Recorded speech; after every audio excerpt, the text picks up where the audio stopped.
Welcome to the Troy Talk Podcast, your home for anything and everything sports. Sit back, enjoy, and here's your host, Troy. What's up, everybody, and welcome to the Troy Talk Podcast. We have an exciting show for you today as we're going to recap USC's Week 1 blowout against Missouri State. We're going to discuss my 3 takeaways of the game, the players of the game, both offense and defense, grades for every position, and then finally a recap of our Troy Talk picks from games across the country. Remember to like and subscribe if you haven't already, and hop on the bandwagon for a busy and exciting season of content. All right, let's get started. So that might have been one of the most impressive performances I've seen since the Pete Carroll era. I know you have to take into consideration who it was against, basically a newly promoted FCS school, but it wasn't, a bad FCS school, and it was now a Division I school. So just fired on all cylinders and really excited to just kind of talk about it all because there's just so many points, and it's just finally exciting to talk about USC in this light because, seeing them look like that brings back a lot of good memories. And I'm hoping we have a lot of memories that we're going to make in the future here. So my 3 takeaways for the game. So first thing that jumped out to me was Jayden Maiava. Looked night and day different from last year. Last year you saw him struggle with processing plays, with making decisions, with trusting the offense and trusting Lincoln Riley's play calls. It's like he took everything to heart last year, watched all the film, went to, all the practices with his QB coach, sat down with Lincoln Riley. It's like everything you could have asked him to do, he fixed it this year. Now, again, the competition's not the same, but, the little things like the processing, the looking calm in the pocket, not immediately trying to scramble, the taking what the defense is giving you, not forcing it, not making bad throws, just getting it to your weapons. All of that was what we were asking Maiava to do last year. And when he did do it, he looked great. But he had just some of those kind of brain farts. And you didn't see any of that today. I mean, he looked like an actual Heisman contending quarterback, which, you expect Lincoln Riley, the quarterback guru, to kind of produce that. And, I'll admit, I was a little bit hesitant to crown Maiava as the next Lincoln Riley great quarterback after what I saw last year. I knew it was going to take a really good offseason for him to do that. And he did everything I could have asked. So another thing I really liked, he used his feet a couple times. I know he saw that a little bit last year, but I think he was banged up, so you didn't see it as much. But, on the touchdown run, on a couple design runs. So I'm glad that Lincoln's kind of trusting him. And I think a lot of that has to do with Hassan Longstreet being behind him, unlike last year. I mean, obviously Miller Moss was there, but Lincoln didn't really trust what was behind Jayden last year. So we'll get to the quarterbacks a little bit later to my position grades, but just cannot state how impressed and proud I am of Jayden Maiava's performance today.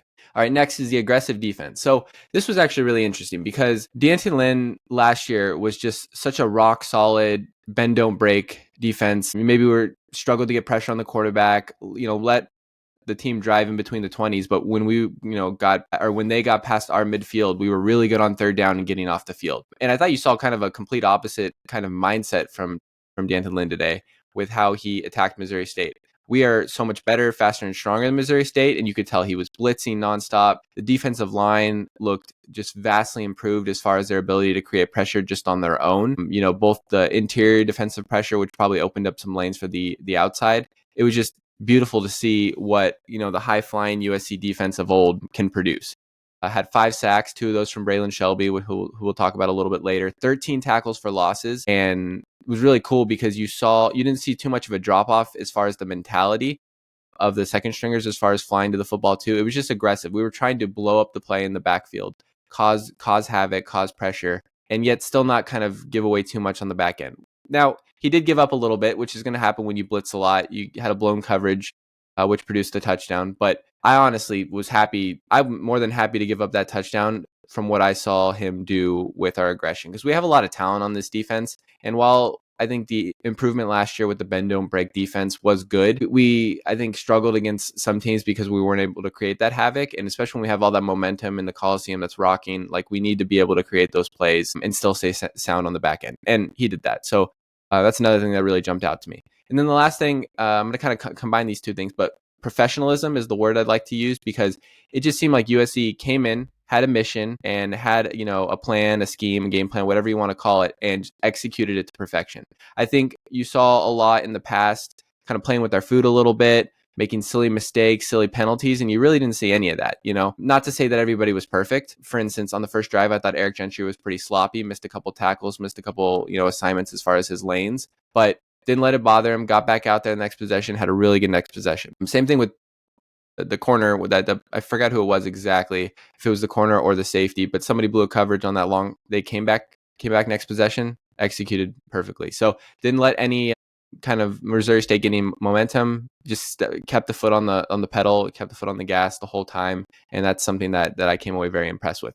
The second thing combined with professionalism is the next man up mentality, right? The depth that USC showed today. You saw a heavy rotation, both offense and defense, but I think I want to point out more so the defense, because it seemed like that front seven, didn't matter if it was Anthony Lucas, Braylon Shelby, even Ja Jarrett towards the end of the game, G-Day, whoever it was, it didn't seem like there was any drop off at all. That's something that we've lacked a little bit in the past as far as defensive line depth, and to see that kind of they're allowed to keep that high level, without a drop off going into that second unit, it bodes well for us, because any injuries that happen, we're going to need those people to show up and keep that high level. But yeah, very, very impressed. Looked like a football team should look, which is, I haven't always been able to say that about USC in the past.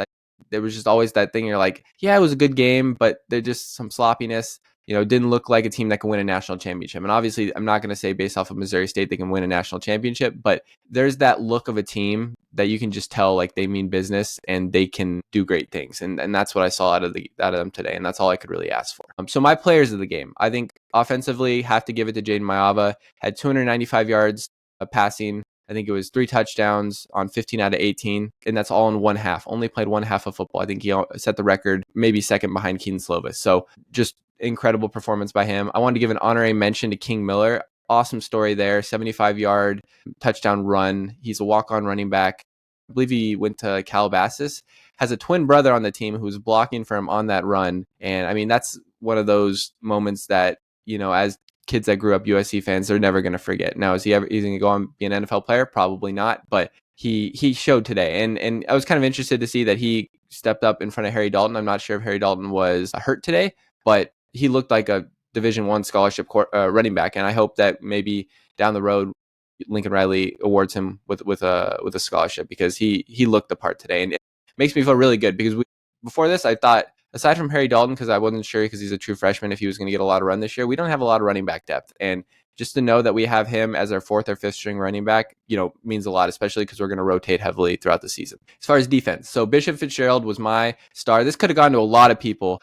Honorary mention probably would be any of the edge rushers, or even Anthony Lucas. So Anthony Lucas, Braylon Shelby, or Cam Fountain would probably be my honorable mention. But I had to give it to Bishop Fitzgerald. We all were thinking Kamari Ramsey, star of the defense, did great today. I mean, no disrespect to him, but Bishop Fitzgerald, the pick 6, obviously was flying to the football in run defense, really good in coverage.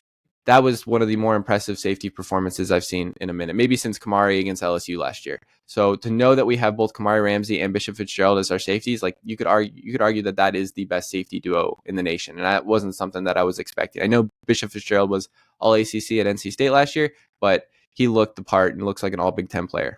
Awesome job by him. So next, position grades. This kind of, just to give a little background, stems from back in the day when I would, after a USC game on Sunday, I would always read I think it was Daily News, and there would always be grades. And I did this a little bit at USC when I was there for the Daily Trojan. So thought it would be a good job to bring it back with our recaps. So quarterback, A+, the highest grade I could give, obviously. I don't think we'll probably see an A+ again unless Jayden Maiava somehow recreates that.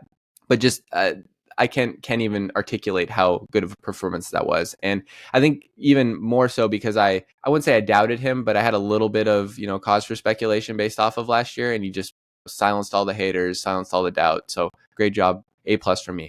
Running backs, I give an A. Honestly, probably can even upgrade this to an A+. The only reason I probably don't do that is there were some times, I think, maybe it was because it was the backup line, but we didn't get a whole lot of push.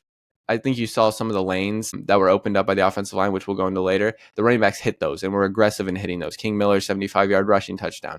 Eli Sanders had a couple good runs. And then obviously Waymon Jordan, wow, as good as advertised, maybe even better than advertised. Junior college, wasn't sure how it was going to translate. For some people were saying that. He looks literally like Ashton Genty 2.0. And I mean that as a compliment, not to take away from, Waymon Jordan being himself, but just looked the part, big, strong, shifty, fast, like the complete package. Looked good out of the backfield. Jayden Maiava had a swing pass to him, caught it in stride.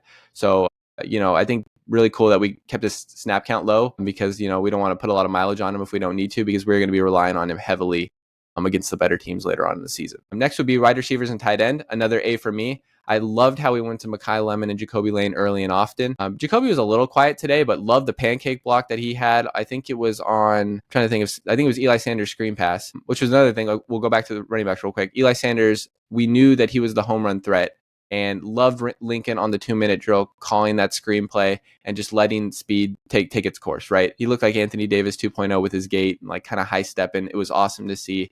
And so going back to the receivers, just really structured, oriented, focused game plan of to get our stars the ball early and often. Mekhi looked fantastic, was breaking tackles all over the field. I think he had, upwards of 70 yards receiving, maybe even more than that, and reliable hands, good routes. I mean, we didn't even need to see Jacoby Lane do what he needs to do today. Had one drop, which I will knock him a little bit on. Jayden Maiava made a good throw there. And then combining the tight ends too. I mean, we talked about in the offseason, if you remember my USC versus UCLA film review, tight ends last year, there was a lot of good, a lot of bad, right? We saw Miller Moss early on in that LSU game hit Lake McCree on the seam pass. We saw again today, ran for a 70-yard touchdown pass, which was awesome to see. Lake's been through a lot of injuries and shows that he still has it. And if we can, focus a little bit more over the middle on verticality with our tight end passes, I think we're going to see night and day difference in their production. And I also thought they did a really good job blocking too. So A for me, great job. I mean, this offensive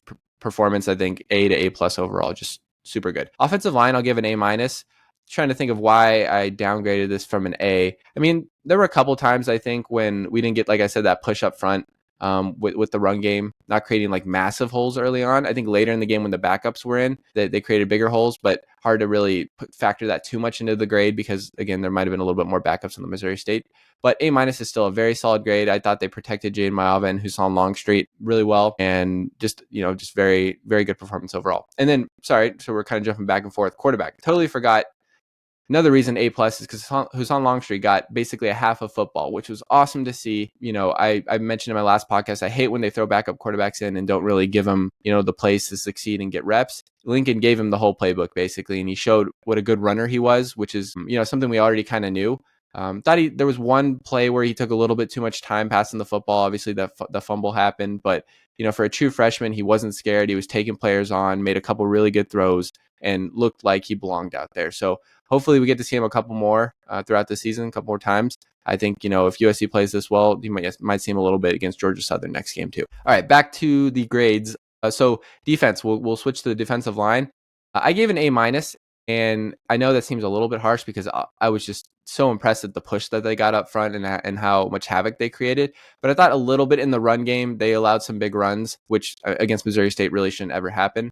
But that might be just because they were being aggressive with certain gaps, and that's just a factor of what happens with that. So as I mentioned before, Braylon Shelby, Cam Fountain, Anthony Lucas especially, man, like the stats might not show it, but the amount of disruption that he had and just almost stats, I always like to call them, like not sacks technically, but maybe pressures or, slowing a running back down or forcing him to go a different direction. He had all those in the box score that you could possibly imagine. So really happy to see that he's healthy because he had a really good beginning of the season last year. If he stays healthy this year, he's going to be a problem. And, defensive tackles, Devin Tompkins was really solid. He was really hyped up this offseason. Didn't have like a whole lot of production last year, but you could see the drastic improvement with him over the offseason. Didn't see a whole lot of Keyshawn Silver. Josh Jarrett had a couple good plays. Gus Cordova had a couple good plays towards the end in garbage time. So just some really good overall performances. You could argue this could be an A. Next is linebackers. So I gave them a B, and I'd argue probably the weakest performance out of any of the position grades. And if the weakest performance is a B, I think we're doing all right. I thought Desmond Stevens looked fine. Eric Gentry, as I mentioned, had a rough opening series, but I thought he rebounded quite nicely. I think you saw a little bit of struggle in the run game. If they got past the defensive lineman, maybe a little bit slow to the ball. Instead of making it a 5-yard run, it became a 10, 15-yard run. So that would be my only kind of, maybe critique. But I liked what I saw out of Elijah Newby. I think he had actually the most tackles out of anybody. Batai Togiai, true freshman, looked like an Eric Gentry clone out there. So really happy to see him. Just kind of trying to. Jaden Walker, I thought looked the part, honestly. Basically redshirt freshman that didn't get any snaps last year. True freshman as far as playing wise, and he looked the part. I think he's going to be a good player in the future. And I think you saw a little bit of Tamir Robinson. I saw him mostly on special teams. He absolutely lit someone up towards the end. So what I'm trying to get at is the depth is insane. I don't think anybody had a real standout performance today, but a lot of really good ones, and I think B is totally reasonable. Next is secondary. So I gave it a B+. Probably the only reason I wouldn't give it as an A is because of some of the blown coverage, or at least the one blown coverage that resulted in the touchdown. Might be a little bit harsh. I thought, you didn't hear a lot of people's names being called, which is a good thing for a cornerback. DJ Harvey had a couple good tackles, but for the most part, blanketed his receivers. I think Marcellus Williams had a couple good plays, and trying to think overall, Braylon Conley had a couple good plays, and then the safeties. Kamari had an overall solid performance. Bishop Fitzgerald might be the one that if you convinced me to make this an A-, I could, because his performance was insane, and just super happy that we have both of those guys in the back of our defense. And Marquise Gallegos is the other one I wanted to shout out. Redshirt freshman. Hasn't been talked about a whole lot in camp, so I was kind of worried he'd be lost in the shuffle, but I'm really glad he got to play today because he was flying to the ball, both in coverage, both on a couple screen passes, really looked the part out there, and I think he's going to be a really valuable depth piece for us in the future. All right. And lastly, special teams. Got to give a shout out to special teams. This one's kind of tough. I gave him a B- just because, it's hard, right? Because it's the backup kicker. That's one thing you have to consider. He did have a kick out of bounds. We have an All-American kicker that's hurt right now, so this will probably get better. I thought the kick that he had, Ryan Serrier, it was like 33-yard field goal. Wasn't the best kick I've ever seen, and his extra points were kind of iffy as well. But, that's just picking at straws there. So B- for me. Won't go into too much. We didn't even see the punter, so as far as I'm concerned, that's pretty dang good. And then overall, just want to give an overall grade, A for me, without a doubt. Like I said before, one of the best performances I've seen out of a USC football team. Really excited to see them kind of carry this momentum into the coming weeks. If they play like this, they can beat anybody on their schedule. And I think you saw kind of just with the games today, right? Ohio State, Texas, even Clemson going down. These elite teams, quote unquote elite teams, are beatable, right? And USC has the talent, and if they play up to their potential, don't make the silly mistakes, and Jayden Maiava takes that next step, and our defense flies to the football like that, and we got, knock on wood, stay injury free for the most part. Sky's the limit for this team. Real shot at winning, or at least competing for a Big Ten title and competing for a playoff spot, which is all I could ask for from this season. So I won't overreact too much on game one, especially against this kind of competition, but very excited for the future. All right, so just briefly going to go over the Troy Talk picks. We had Buffalo at Minnesota, Buffalo plus 17.5. We got home on that one. Pretty boring game. Not going to bore you with that one, but just basically Buffalo's defense really good, Minnesota's defense even better, but just margin there. So pretty easy win there. Auburn at Baylor. Thought Auburn looked really good. Jackson Arnold looked really good there with his legs. Very impressed. Baylor, just Dave Aranda is going to be under a lot of pressure there. I know he started off last season really poorly and then kind of rebounded a little bit. He's going to have to rebound a lot sooner this year to keep his job. Georgia Tech at Colorado. We also played a little bit of the money line live, so we got a good extra bonus bet there. But under 56.5. Colorado, I don't think their quarterback's good. I don't think Deion Sanders is a good coach. Georgia Tech runs the ball a lot. Makes a lot of sense on the under. We got there pretty easily. Mississippi State at Southern Miss. We lost that one. Mississippi State just dominated. Wasn't even close. That was a bad pick on my part. Toledo, Kentucky. Got a little bit lucky on a backdoor cover there. Won't bore you with that one. It was a horrible game to watch. I had it on the side screen. Very, very bad. Offense was borderline unwatchable for 3.5 quarters. And then LSU Clemson, real quickly on that one, that just finished up right before me recording this podcast. LSU looked phenomenal. Defense was the one thing that stood out to me. They played us pretty well defensively last year, but was very inconsistent. They looked elite and went to Clemson at Clemson and beat them down. Even if Clemson would have tied it at the end and pulled it out, LSU was the better team on the day. So credit to Brian Kelly.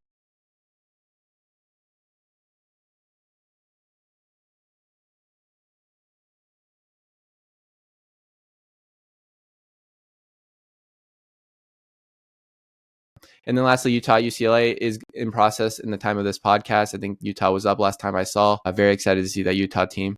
So overall, if I'm going to do the math correctly, we did have the Hawaii game from week 0. I believe that's going to be 4-3, I believe, with a slight, I think that's 0.66 units up, which is awesome. I'll take it. Overall, pretty good effort there. Let me know what you guys thought about the game in the comments. Love to hear who you thought your players of the game were, what stood out to you as far as the takeaways. So if there's anything you want me to add to this kind of recap podcast, happy to kind of, mold it in there and see what works. Plan is that to get these released, if possible, on Sunday morning. If I can't do it Saturday night, it'll be like a Monday morning situation or a Sunday night situation. So really excited to get these out during the year because I know we have a lot to talk about after these games. hopefully more good than bad. But shoot me an email if you have any questions, if you want a sticker. Really excited for the season, and thank you again for the support. We will see you again next time.